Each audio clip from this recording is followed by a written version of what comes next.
of needing to make lots of decisions about what was best for her, what would work for her, what would she enjoy, what would I feel good about. And there was nobody to ask. There was nobody to turn to. The doctor was no help at all to me. Really was almost detrimental in telling me that she seemed fine. Because of course she did well at her doctor's appointments. I know how that goes. Yeah, exactly. And you know, a doctor who doesn't understand that, you know, hasn't been down this road. So, and I was ordering books off Amazon, and I was reading everything I could to learn, and I just thought, I need to understand this better. If I'm going to be responsible for this human being, I've got to understand what I'm doing. So I decided to go back to school and got the master's in gerontology, and I went to work out at the Oaks, working with elders at the Oaks, and we kept having a lot of recurrent issues with residents that I couldn't seem to resolve. I felt like I was going through the same pattern of steps every time, and they weren't resolving. And I kept writing new protocols and developing new policies, and there were just a lot of things that didn't work.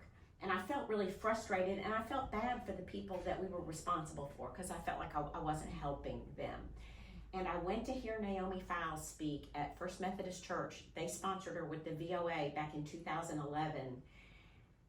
And she spoke all day long. She recently passed away just at the end of last year. She spoke all day long about how to use validation with older adults who become maloriented for whatever reason. And it was just like somebody turned on a light bulb in my head. Everything that she was saying made sense. And everything I did was different from that point on. And I went and started studying at her institute over the next 6 years. And I'm now a teacher for the institute. So today we're going to talk about something not necessarily specifically dementia oriented. It's more oriented toward aging in general, but with some dementia specificity. So we'll talk a little bit about what are our options, our living options as we age. Those kinds of residential options, and I'm going to give y'all a handout that's going to have all the high points of what I'm saying, so don't feel like you need to write down everything, okay? Ask questions, think about it, and all the important stuff will be here on the page. So all of us have to make some choices, and I say this, I love to talk about this because this is not just specific to older adults with dementia. It's not just specific to older adults. It's general to middle-aged adults. Middle-aged adults need to be thinking about these things. Middle-aged adults are also caring for parents. And I think that some of these conversations that we have need to be more generalized to young people. We need to be more comfortable talking about these topics. The subject of aging and what we're going to do, who's going to take care of us, how we're going to survive and live as we get old, shouldn't be something that everybody tippy-toes around. This is part of life. It's the circle of life, and if we don't talk about it, we're not going to be ready for it. And if we don't talk to our kids about it, they're not going to be ready to take care of us or to help us or support us in whatever way we need. And things are changing, so we have to be aware. So we know, and let me just mention one thing that's dementia specific. We know that isolation is one of the biggest predictors for dementia. So people who spend a lot of time alone are much more likely to develop dementia. And that is even extended to people who only see the same 2 or 3 people all the time. Their dementia worsens, they're more likely to develop dementia. So the two messages there are, one, this kind of social engagement, if you brought your loved one here to be a part of this group socially, you're doing a really beneficial thing for them, because this social stimulation is really important for their brains. You're doing something really good for yourself, because this social stimulation is really good for your brain too. Every single one of us reacts and responds to every single other human that we come in contact with differently. They look different, their language use is a little different, their accent is different, the way they interact with us, their facial expressions, all different, which makes our brain ping in thousands of different ways that it wouldn't if we just got used to dealing with the same 2 or 3 people all the time, then our brain gets into a rut and we don't develop more synapses that we're going to need as we get old and we have some brain shrinkage. We're all going to have some brain shrinkage as we get old. We need to take ownership of keeping our brain as vital as we can by using it in lots of different ways. And one of the most important ways is by interacting with lots of different people. So this is really good. And this is an indicator for us that living in a community is a good thing for us. It's a good thing for our brains.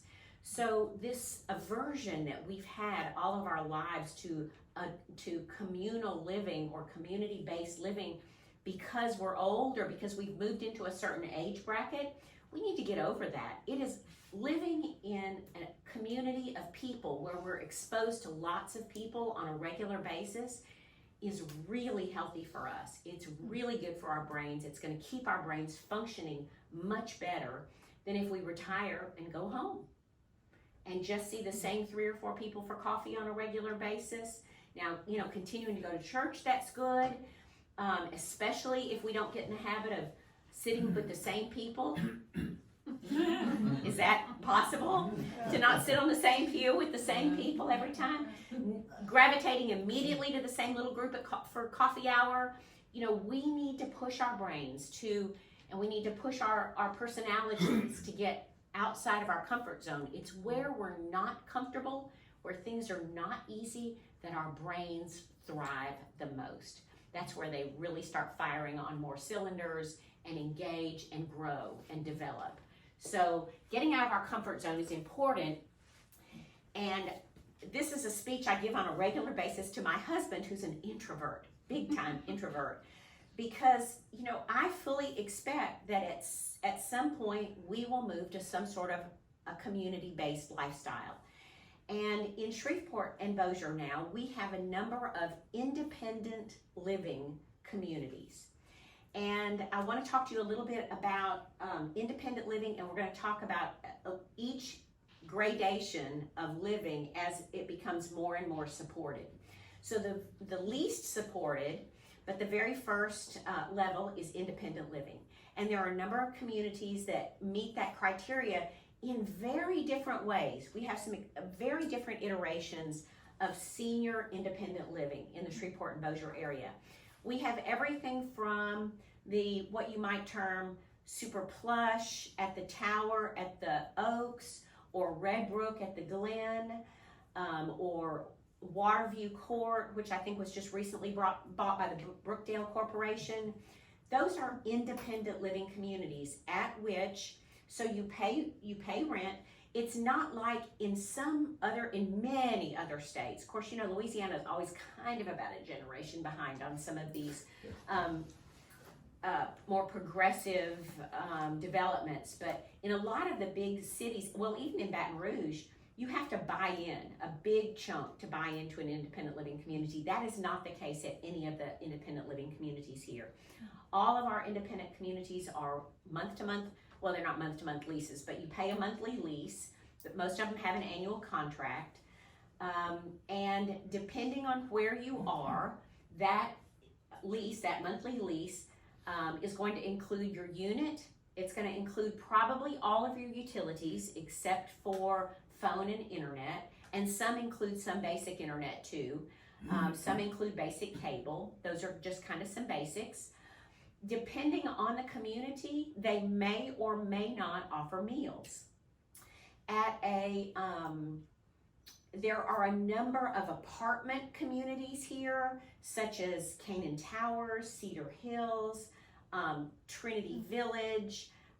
There's several that are sponsored by the Episcopal Church. There are some out on, there's some patio homes out off of West Bercoons, you actually have your own residence, your own complete own kitchen and laundry facilities, and there are no meals provided. You have your own thing, but there's a community center. There's a community director on site every day. There are planned activities, educational and just social activities in the clubhouse. and everything is designed for senior adults. Is this like patio homes? Uh-huh. I've never heard of some of the last group that you mentioned. Yeah. It would be fun one day just to get a little bus and take a field trip and go around and visit some of them and see. I've been on site, I think, in almost all of them, and they each have their own, I think, a particular appeal. And I think that they are like college campuses. You kind of have to go on one and hang out and walk around, and you sense the vibe and whether it feels like a fit for you. There's not one that's the best. There's not a single one here that I would say that one's the best. They each have their own attributes that I think are appealing. And it's a lot about where you feel comfortable. And that can be cyclical. One of the things that I've always found unexpected is Canaan Towers. So it's a subsidized senior living apartment building over on St. Vincent.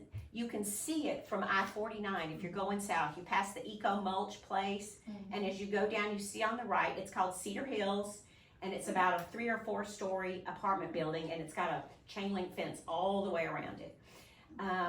And they are subsidized senior apartments. They provide bus transportation to the grocery stores, and most of these communities are going to do that, provide bus transportation. Obviously, you can have your own car if you want, but if you don't want, or if you enjoy going with the group, you can ride the bus to go to the grocery store. They are a really diverse group. They're a really ethnically diverse group. They have a sense to me of coming from lots of different walks of life. I know that when I go to do a program there, sometimes their community development person invites me to come do a program. I get a real sense of hominess. Usually if I come to a program, they're doing a potluck and everybody brings a dish and they have lunch after. It feels like a very warm community to me. That's something you can't prescribe. But I do think it's cyclical. It kind of depends on the residents that are in a community at any given time. So I think it's really a great idea to go around and visit them all and be familiar with them.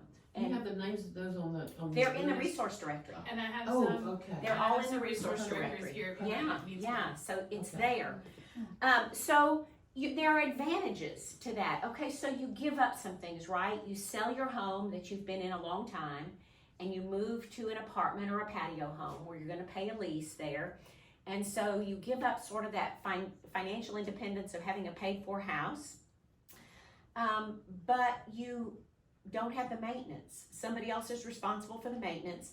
Now, in some of the, depending, and these are all parts of their package, and so you really have to read what each one offers, but some of them offer weekly housekeeping. That's included in your lease. Some don't, but that's always a question to ask. Most of them, if they don't offer it, they have people available that they've already vetted that you can hire if you want to. Like I said, some of them, Waterview Court offers 3 meals a day. They have a nurse there during the daytime every day, so you can go get your blood pressure checked or your blood sugar or anything like that. She's there to go, or he's there to go check on people if they are having a sinking spell or something. Some offer 1 meal a day. The patio homes and the garden apartments at the Oaks offer 1 big meal a day at lunchtime. They offer a salad bar and a hot meal. And when I was working there, most of them ate the hot meal for lunch and took their salad home for supper. And they rode the bus to the grocery store to get what they wanted for breakfast because they have little kitchenettes there. So each one has a little bit different take. Some of them offer no meals at all. You have your own full kitchen. You are still living on your own, in your own place, without anything except a sense of community there. Somebody that's going to notice if you didn't get your mail in the morning. Somebody that's going to check in with you, and just people to be around. A community, a built-in community of people, so that you're not stuck at home by yourself a lot. Most of these places allow pets. They allow cats and small dogs. You usually have to, if you have a dog larger than about 20 pounds, you usually have to be able to demonstrate that your dog is well behaved, that it responds to your commands, that it's not going to be a problem in the community, but most all of them is are pretty flexible about that. So My dogs don't obey anything. yeah, I know. You know, I have neighbors. You know, and it's, I mean, dogs are as different as we are Yes, in they are. personality, you know. Yes.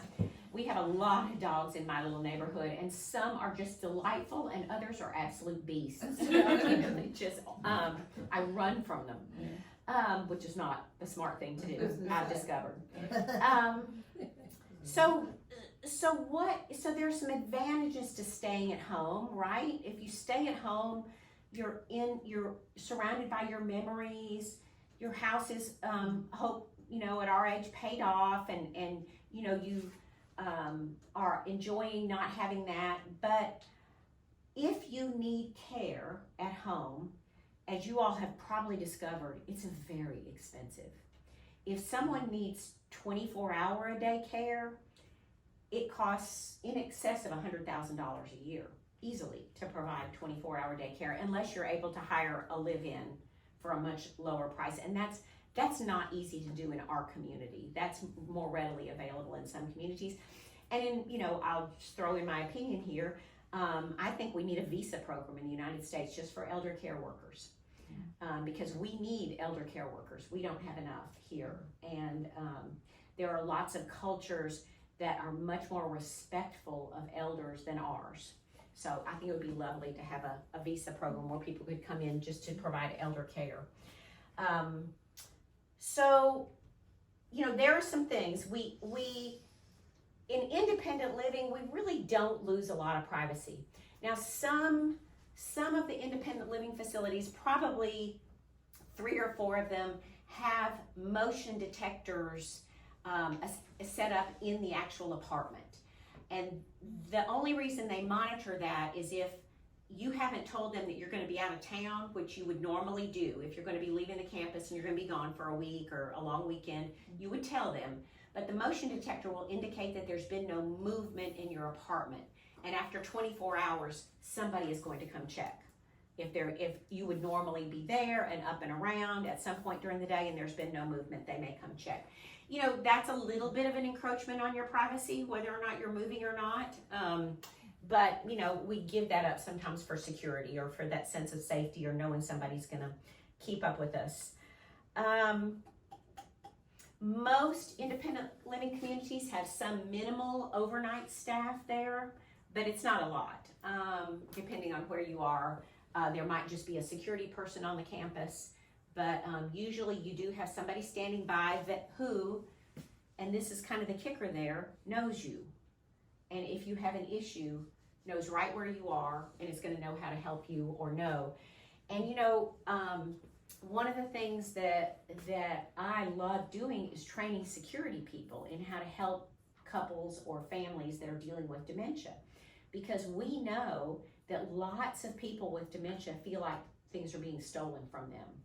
And I can't tell you how many times, this is one of those hamster wheels I was on at the Oaks, of calling the police and getting police to come and file police reports because somebody's handbag had been stolen by the cleaning person or something of this nature, until I began to understand, you know, and then we find the handbag and it's in the laundry room or it's in the laundry closet. Nobody teaches you how to understand all that until you're dealing with it yourself, that people with dementia have things stolen from them in the physical world because that's the only way they know how to express what's being taken from them in their psychosocial world. They're not able to articulate what's happening to them. They don't really understand it, but they know that important things are disappearing. And what's more important to a woman than her purse, or a man his keys? You know, these are the things that go missing a lot when somebody has dementia because they put it somewhere, they actually hide it, but it's subconscious, it's not on purpose, and they're not really aware of it because their psyche tells them that important things are gone, are missing, things they need. And until we understand that, we can't really help in a way that's beneficial. And so we hope, it is our hope, that security people that are working on in these kinds of campuses understand this. And if they don't, call me, because I would be happy to go talk to them. So, we just have fewer responsibilities. We have more opportunities to be with people in an independent community. And when the care of us or our loved one gets to be too great, the next level is assisted living. And at assisted living, you also have your own apartment. I don't think there are any patio homes that are assisted living. Well, it sort of depends on how you look at it. The Glen has converted their Styles apartments that used to be independent living to assisted living because the need was greater for assisted living. They had that need. They all have interior and exterior entrances. But if somebody is not at risk for leaving and getting lost, then they use the Styles apartments for assisted living, the ones that have an exterior entrance. But most of them are interior access apartments in assisted living. And in assisted living, you're also you can be as independent as you want to be. That's at the base level of care and of cost. And at assisted living, they provide 3 meals a day. They have round-the-clock staff. They're going to have an on-site nurse during the day, every day. They're going to have somebody on staff who's responsible for community wellness, that's going to actively engage with residents in health-oriented, nutritional, exercise, educational, those kinds of things. And they usually allow small pets. They don't usually allow large pets, but they usually allow small pets. They allow couples to live together. You can still have your own vehicle. You come and go as you please. All assisted livings request that you sign out when you leave the campus, just so that if there's a fire, they know they don't need to evacuate your apartment. They're not hunting for you all over the building. But they also provide bus transportation to the major stores. I think they charge a fee, some of them $25, $35, if you need bus transportation to a doctor's appointment. Some people move to assisted living and decide to give up their vehicles, but you certainly don't have to. But they do make transportation available for a fee to individual appointments, and they take the bus out for some of the routine things that everybody enjoys together. They all provide cleaning service every week, sheet changes. They have people on site who will do laundry. So at assisted living, there are tiers of services and pricing. And so if you just move into the apartment and you can pretty much do everything yourself, but you're going to go to meals and you want the person and somebody's going to come and clean your apartment every week. Now they just provide that somebody's going to clean your apartment every week because they want to make sure that nothing gets started in there, that's going to attract bugs or worse. So, all of us, well, not all of us, but some of us have a tendency to hoard.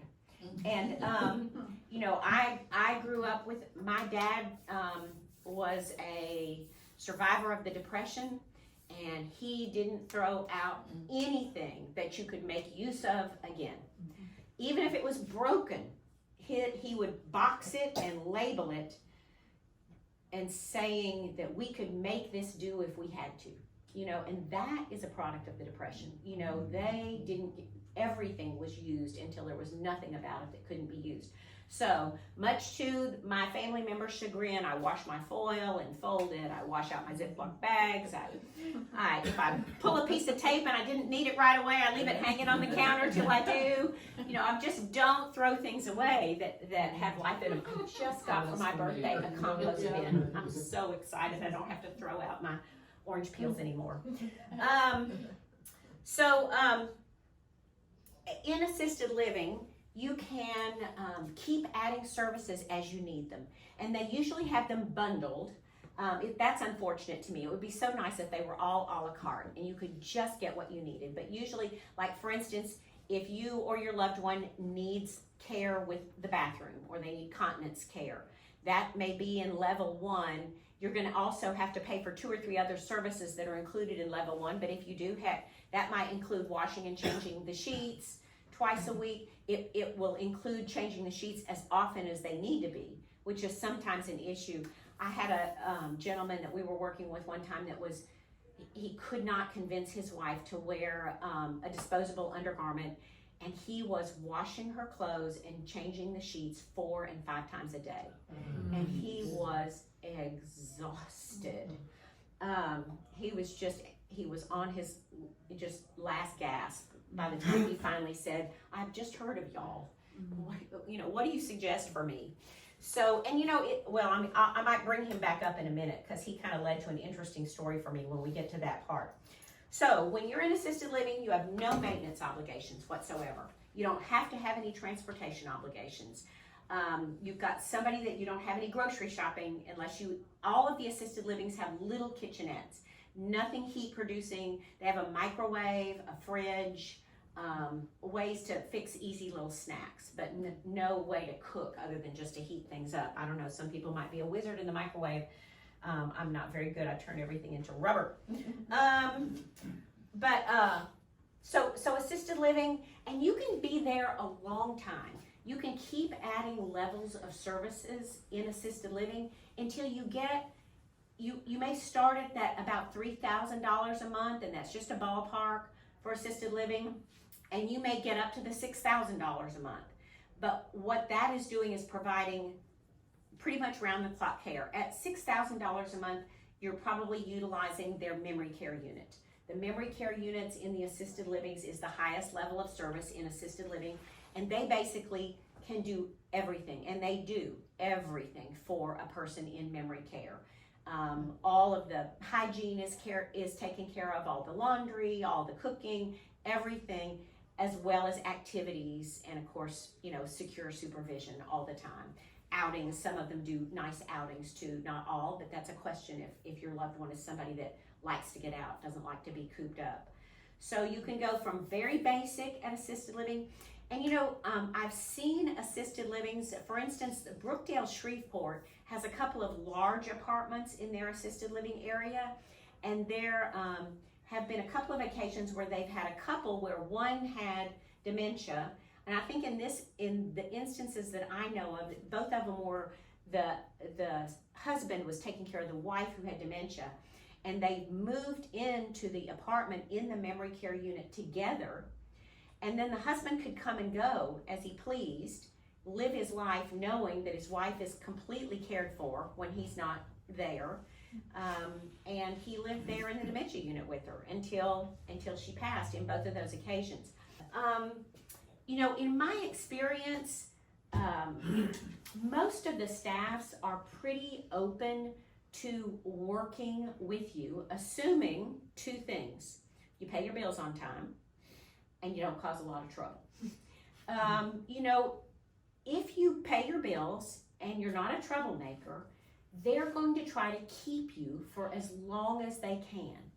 So the reason I say that is sometimes you have people in assisted livings that probably belong in long-term care or belong in a nursing home setting, but because they've been a good resident, they know them, they care for them, they keep them way longer than they probably should, but they make the effort to care for them longer than they are really required to, because they care about them and they got to know them.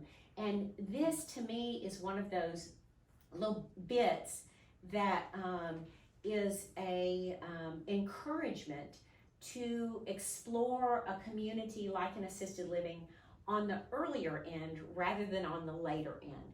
Because the earlier the staff gets to know you, the more they know you as a human being, the more they know your loved one with their personality and the things that you saw in them and fell in love with them over, the more they can identify with them as a whole person as their cognitive ability declines.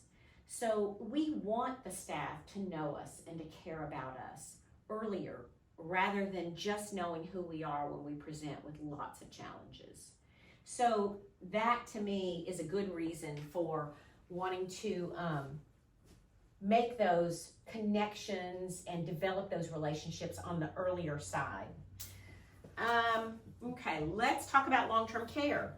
The option after assisted living is long-term care, and that is what is, of course, we commonly refer to as a nursing home. Nursing homes get kind of, in my opinion, a bad rap because of what they once were. Back before there was Social Security, and you know, it really hasn't been that long ago. It's only been about 100 years that we've had Social Security, really less than that. And before that, if you weren't able to save for retirement, what were your options?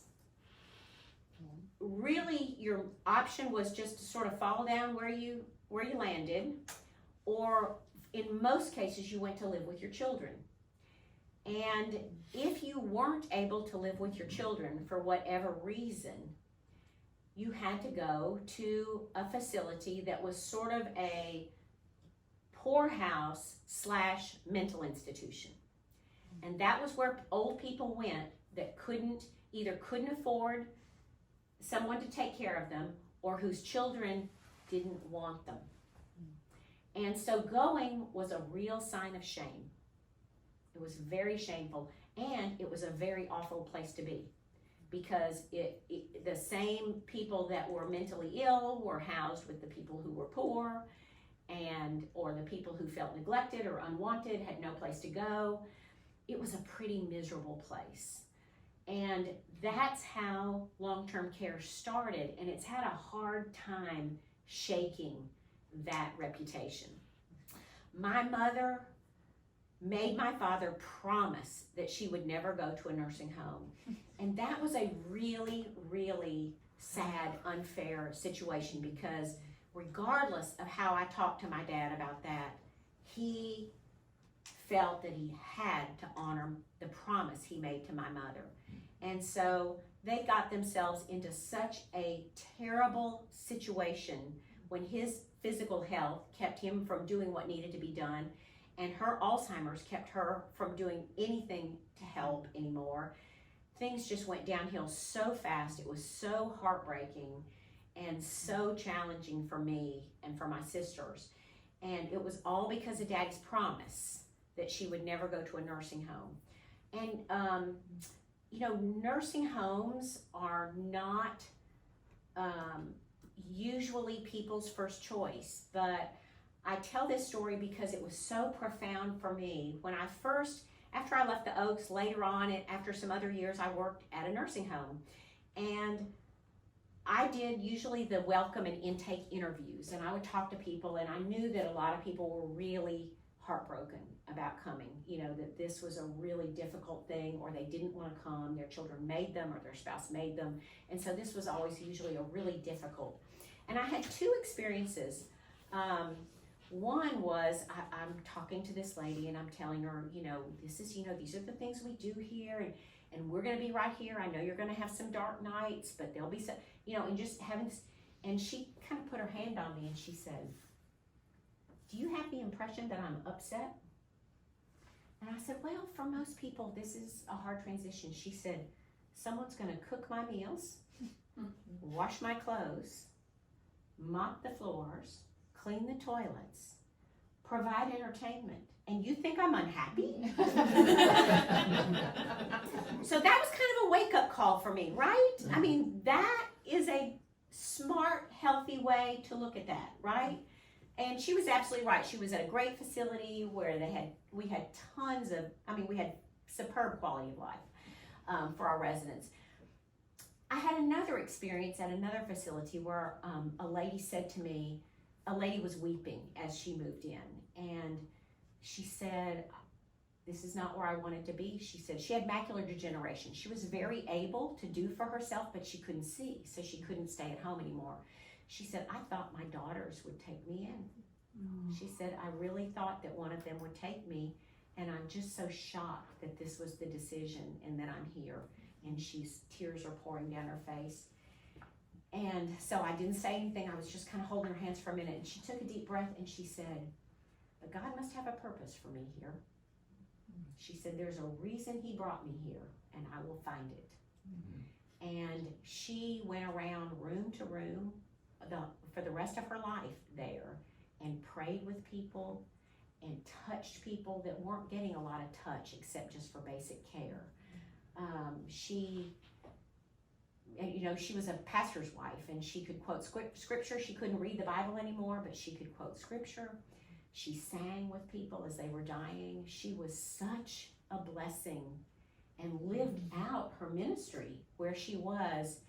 And she would have never told you that it was her choice, but she felt she had a purpose there and a reason to be there, which also was extremely powerful for me. And I think it helps us understand that in whatever situation we find ourselves, there's a purpose for us in this.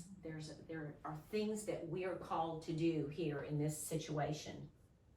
So when you make a choice for long-term care, you then enter into a situation where you have 24/7, round the clock, mostly whatever you need care is provided.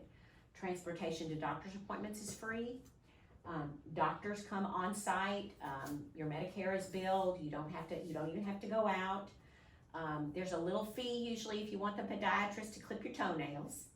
But the CNAs will clip your toenails too. If you want more of a foot treatment, you might want the podiatrist. And you pay a little extra to go to the beautician down at the barber shop. But everything is provided for you there. All supplies. You don't need to buy anything. You don't need to buy continence supplies. All of that is completely covered once you're there. It runs about $7,000 to $7,400 a month, depending on where you are. If you have long-term care insurance, that can make a dent. If you are not going to be able to do private pay in long-term care, Medicaid is an option. It's one of those things that you need to be financially prepared for so that you don't have to lose everything in order to utilize it.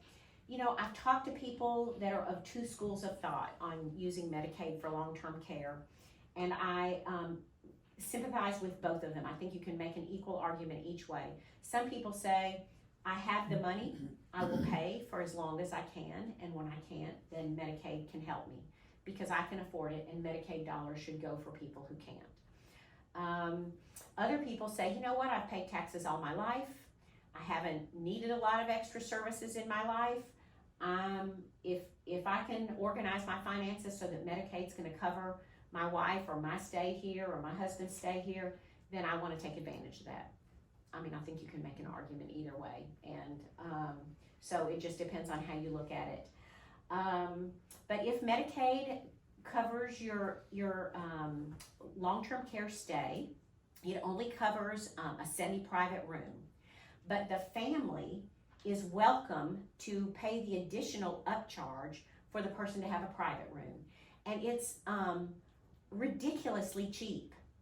In some cases, it's only like $50 a month more to have a private room. I've not heard anything more than about $135 a month. So it's a very small upcharge for the family to kick in over the Medicaid amount to upgrade to a private room. You mentioned that Medicare is billed. I didn't think Medicare had any coverage for nursing homes. Only for your doctor's visits at the nursing home. Okay, If the doctor doctor's comes to visits, see you, okay. if the doctor comes to see you, Okay. or if you are receiving any sort of physical therapy, occupational therapy, speech therapy, Medicare covers that in the nursing home.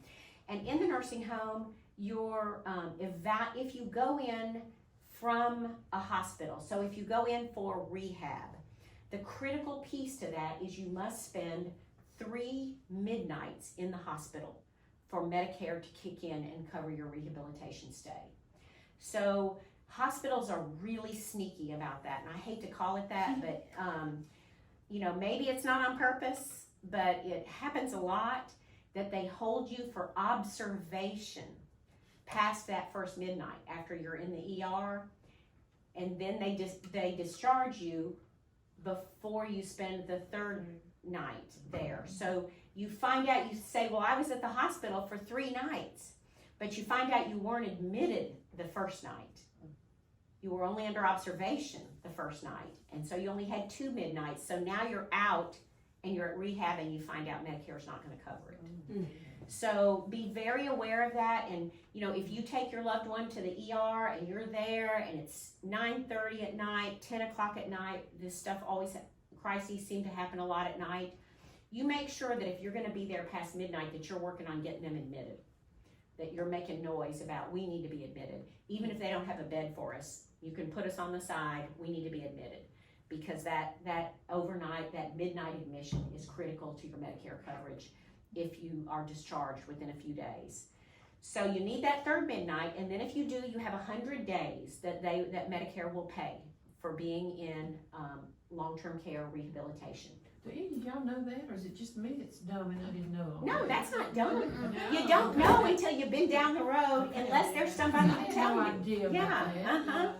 These And are the, it's, I did mother's Medicare, and then we used all her money at Mhm. Live Oak, and then I applied for Medicaid, Mhm. and that's a chore. that's difficult, but That's a chore. you have to have all your documentation available. It's like having a part-time job just Oh, to yeah. do that for a while. Yeah. Now, in a lot of nursing homes, their admission staff will do a lot of the paperwork for you, but you've got to gather all the documentation that they It's request, big and that's not easy. Mm-hmm. They want to get you approved if you're applying, but it's just not an easy job, even if you've got somebody on your team. If it's hard to make the decision, at least it was for us, to employ somebody who's a specialist in getting you Medicaid ready. If you decide to go that route, it's gonna cost you $1,000 or $2,000 sometimes. But if that's the route that you wanna go, it will save you a lot of money down the road. They're gonna recommend, I'm not an expert in financial matters, but they're gonna recommend you put assets in trust and some things like that will enable you not to have to lose everything before you can engage Medicaid in care. So, it's something to think about if you're interested in going that route. Some people are, some people aren't. Like I said, I think both approaches are equally legitimate. So